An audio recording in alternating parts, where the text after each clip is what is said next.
યાત્રાધામ ડાકોરમાં ફાગણી પૂનમની ધામધૂમથી ઉજવણી કરવામાં આવી। ડાકોરના ઠાકોરની સવારે 4 વાગે મંગળા આરતી થઈ। મંગળા આરતીના દર્શનનો લાભ લેવા જિલ્લા કલેક્ટર, જિલ્લા પોલીસ અધિકારી તેમજ અમદાવાદના આઈજી ઉપસ્થિત રહ્યા। મંગળા આરતીમાં ભક્તોનું ઘોડાપુર ઉમટ્યું। જિલ્લા વહીવટી તંત્ર અને પોલીસ તંત્ર દ્વારા ધ્વજાની પૂજા અર્ચના કરી સૌની સુખાકારી માટે પ્રાર્થના કરાઈ।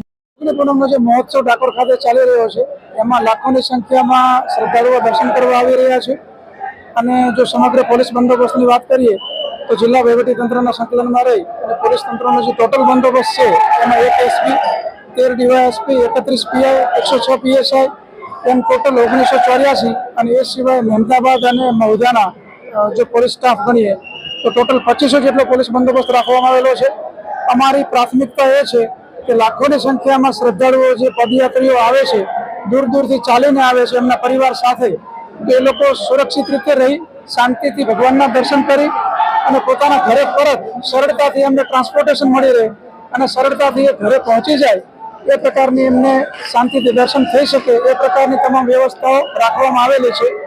અને એ સિવાય જે ટેકનોલોજી જે સીસીટીવી છે, ડ્રોન સર્વેલન્સ છે, એ તમામ રીતે સર્વેલન્સ ચાલુ છે જેથી કરી અને જે પદયાત્રીઓ છે એની સુરક્ષાને પ્રાધાન્ય આપી શકાય। આભાર। આજે સમગ્ર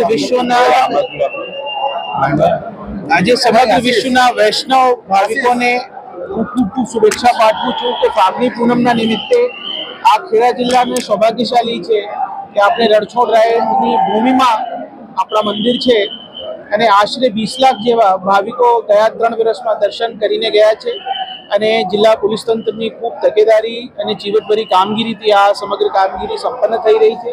આપણે આશા રાખીએ કે આજ સાંજ સુધી બહોળી સંખ્યામાં જેટલા પણ પદયાત્રીઓ આવે છે, વૈષ્ણવ ભાવિકો આવે છે, એને સારા દર્શન થાય અને કોઈ પણ કષ્ટ વગર એ ખેડા જિલ્લામાંથી નીકળે એવી હું રણછોડ રાયથી આશા રાખું છું। જય રણછોડ।